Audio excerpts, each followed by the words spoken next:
I used to think love was supposed to feel heavy, like you had to work for every scrap of peace.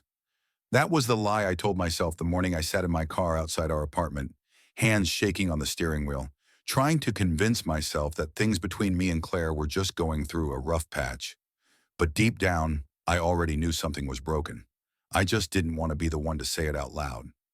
Most days started the same. I'd wake up before sunrise, make coffee, and head to my job at the grocery store. It wasn't glamorous, but I liked the routine. I liked knowing what my day would look like. Claire, on the other hand, lived in a world where nothing was ever stable unless she was the one controlling it. She worked part-time at a local boutique, but she acted like she ran the place. She had that kind of confidence, sharp, polished, and always just a little bit dangerous. The early signs were small. If I picked the wrong restaurant, she'd sigh and say she should have known better. If I told a story she didn't like, she'd correct details that didn't matter. If I laughed at something she didn't find funny, she'd go quiet for an hour. None of it seemed worth a fight. I convinced myself she was just particular. Maybe a little stressed. Maybe a perfectionist. Everyone has flaws, right? But the little things added up, like how she'd criticize the way I folded laundry, then snatch the clothes out of my hands while muttering under her breath. Or how she'd talk over me when we were with friends, twisting my words into a punchline she knew would land. Or the way she'd joke about me being lucky she stayed with someone so simple, as if she hadn't said the exact same thing during our first argument months earlier. I told myself she didn't mean it. That was the problem. I kept telling myself things that made it easier not to think. The tension settled in slowly, like fog creeping under a door. One night she accused me of not caring enough because I didn't notice she changed her hair color. It was one shade lighter. She didn't smile for the rest of the night, and I found myself apologizing over and over until she finally accepted it with a dramatic sigh. Another time she got upset that I spent Sunday helping my mom fix her porch railing instead of sitting around waiting for her to tell me what she wanted to do. She called it abandoning her. I didn't argue. I just drove home tired and confused, wondering how everything I did seemed to turn into the wrong thing. It didn't help that she always made her feelings sound like facts. You never listen. You always make things harder. You don't care enough. Every accusation landed like a small bruise, not enough to make me pull away, but enough to make me question myself constantly. The real shift happened the afternoon she showed up at my job unannounced. I was stocking produce when she cornered me near the backroom door, eyes blazing, demanding to know why I hadn't answered her text from 20 minutes earlier. I tried to explain I was working, but she rolled her eyes and told me not to make excuses. My coworker glanced over at us. That was the first time I felt truly embarrassed, not because of what she said, but because I realized she didn't care who heard her tearing into me. Later that night, she acted like nothing happened.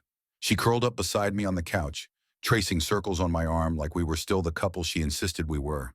But something inside me tightened, a quiet knot forming where patience used to be. I started noticing things I used to ignore. The way she monitored my reactions, waiting to see if I would defend myself or fold. The way her mood seemed tied to whether she felt in control. The way I held my breath before answering simple questions. I wasn't blind anymore. And once you start seeing a person clearly, you can't go back to pretending. By the end of the week, the uneasiness in our apartment felt almost physical, like the air changed every time she walked into a room. And though I didn't know what to call it yet, I could tell the core conflict was already forming beneath the surface. Claire didn't want a partner. She wanted someone to shape. And I was starting to realize I didn't want to be shaped anymore. The breaking point didn't happen all at once.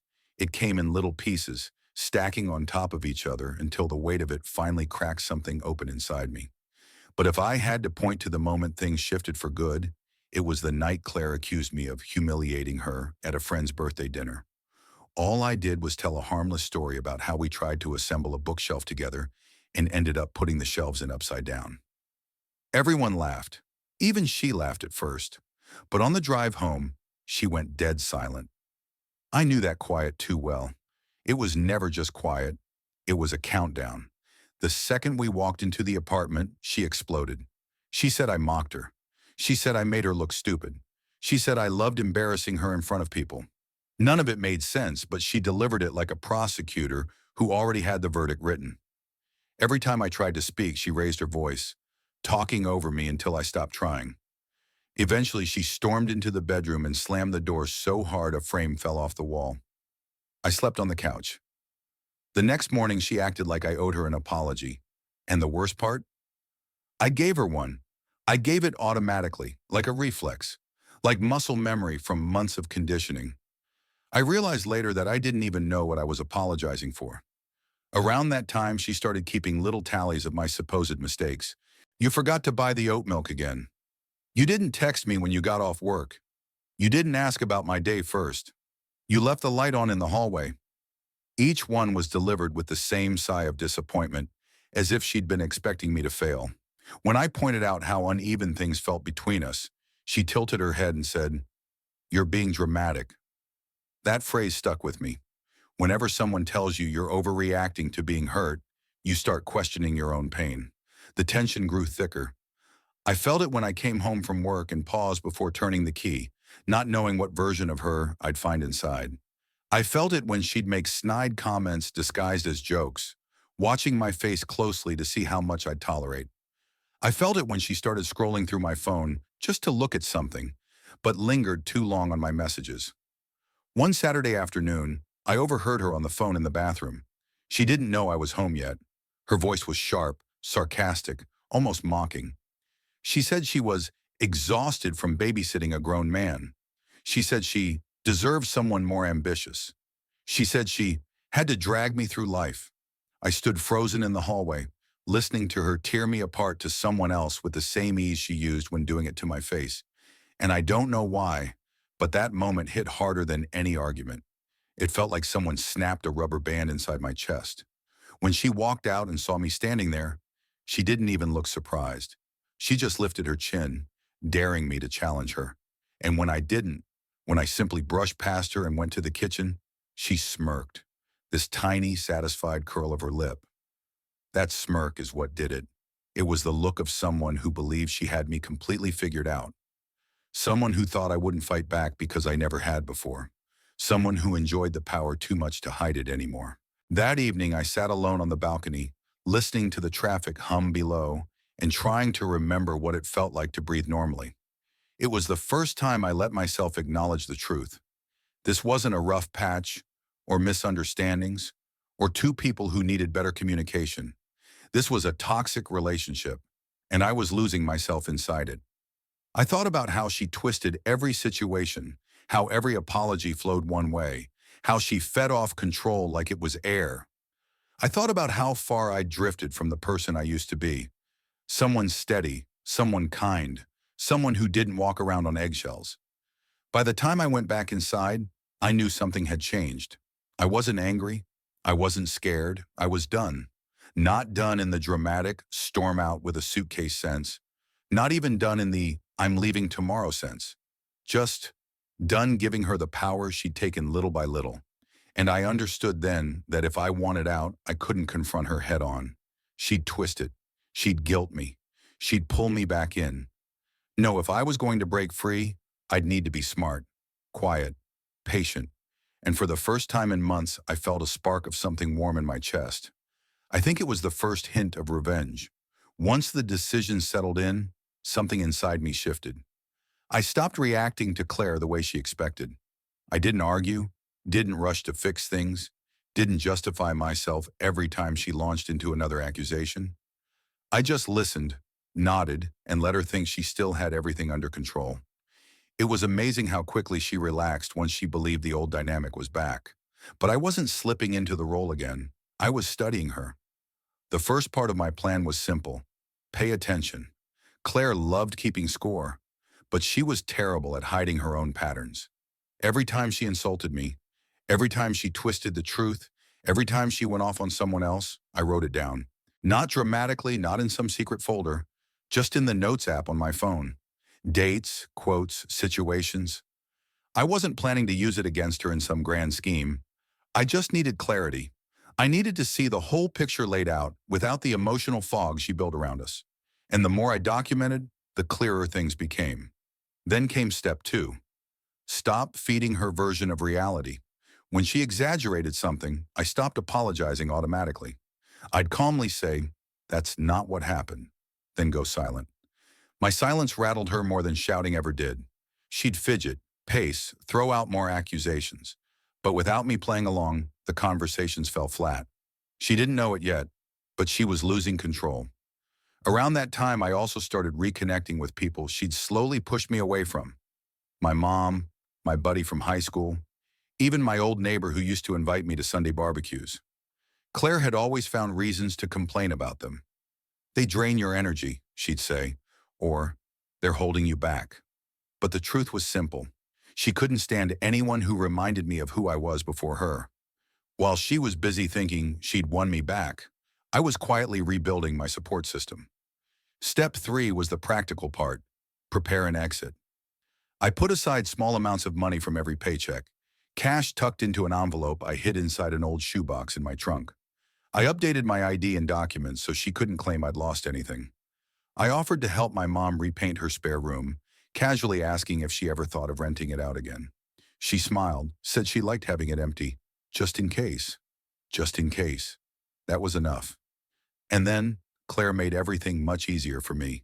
She had a tendency to rant in texts, long streams of insults when she got upset, followed by equally long paragraphs justifying why the insults were fair. For months I had tried to explain that her words were hurtful. She always said I was too sensitive. But now I let her type. The messages piled up. Screenshots saved themselves to my backup. Not spitefully, strategically.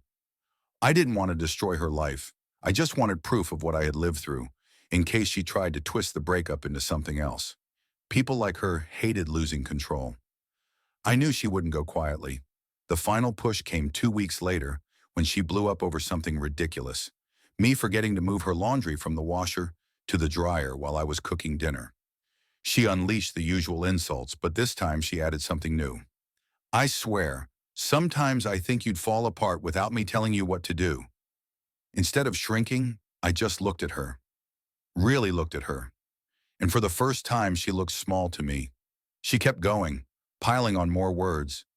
But something in her eyes shifted when she realized nothing she said was hitting anymore. Her power didn't disappear in a dramatic flash. It just deflated, like air leaking from a balloon.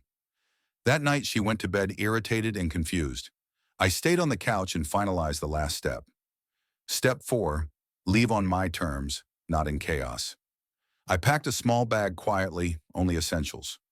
I wrote a note, not emotional, not angry, just factual. I explained that the relationship had become unhealthy, that I wouldn't be staying, and that I didn't want further contact. I printed out a few of her own text messages, not to shame her, but to make it unmistakably clear that this wasn't sudden and it wasn't baseless. Then I left the keys on the kitchen counter. Before sunrise, I slipped out the door, drove to my mom's house, and put my bag in the room we'd painted together. By the time Claire woke up, I was already gone. I didn't block her right away. I wanted to see her first reaction, not out of spite, but because I knew the silence was going to teach me something about who she really was. And when the first message came in less than 5 minutes later, I realized she'd taught me everything I needed to know. The revenge wasn't the leaving. It was letting her feel what life looked like without someone to control.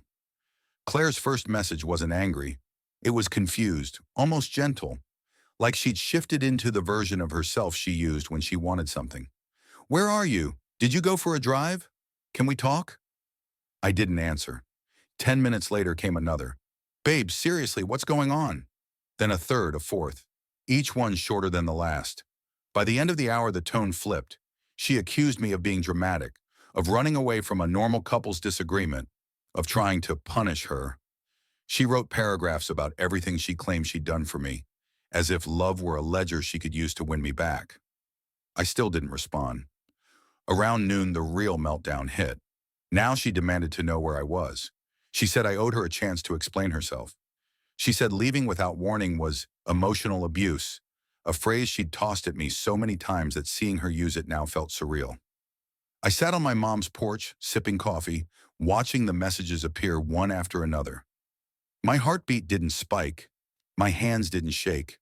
For the first time in a long time, her words didn't feel like they lived inside my ribs. Silence, I realized, was its own form of truth. Eventually, she switched tactics and messaged my mom, then my coworker. then even my old neighbor. Each one of them sent me screenshots, confused, asking if everything was all right. I told them the same thing. I'm safe. I just needed to leave. They understood. More than understood. Some admitted they'd wondered when I'd finally get out. The revenge wasn't flashy. It wasn't dramatic. It was simply removing myself from the role she'd written for me, leaving her without the audience she'd depended on. Claire wasn't used to losing control quietly. She kept trying to pull me back into the script, even offering an apology if I needed one. But an apology is only meaningful when it isn't a bargaining chip. The last message she sent came 2 days later. It was short. I don't understand why you're ruining everything. I read it once, then blocked her number. That wasn't anger. It was relief. In the weeks that followed, the fallout unfolded naturally. Claire tried telling mutual acquaintances that I'd abandoned her, but people had seen the way she talked to me. They'd heard the tone she used. Her version didn't hold up because she couldn't twist the story without me there to absorb the blame. Without someone to contradict gently, she overplayed her hand and people noticed. Meanwhile, I settled into my mom's house. The quiet felt strange at first, almost loud, like my brain didn't know what to do without constant correction. But slowly the noise faded. I started jogging in the mornings again. I cooked meals without feeling judged. I called friends I'd drifted away from. For the first time in years, I felt like a whole person instead of a project someone resented working on. The biggest shift was internal. I stopped bracing for impact. One afternoon, about a month after everything ended, I found the small notebook I'd been keeping throughout the relationship. Pages and pages of dates, quotes, patterns. I expected reading it to make me angry, but instead it made me grateful. Grateful that I trusted my instincts enough to get out before the damage carved deeper. Revenge, I realized, isn't always about watching someone fall. Sometimes it's about taking back everything they convinced you to give up. Claire didn't crumble. She didn't face some dramatic downfall. She just had to live without the control she'd built her comfort on. And from what I heard later through a mutual friend, she struggled. She kept complaining that people were misunderstanding her, that dating was harder now, that no one seemed to measure up. But none of that was my problem anymore. My victory was quieter. It was the peace of waking up in a place where my name wasn't a tool someone used to win an argument. It was realizing I didn't need her approval to feel steady. It was the slow, steady return of my own voice. The moral, if there is one, is simple. A toxic person doesn't fear losing you. They fear losing the control they had over you. And sometimes the most powerful revenge is walking away so completely that they can't rewrite the ending. I didn't ruin everything. I fixed my life by removing the one thing that kept breaking it,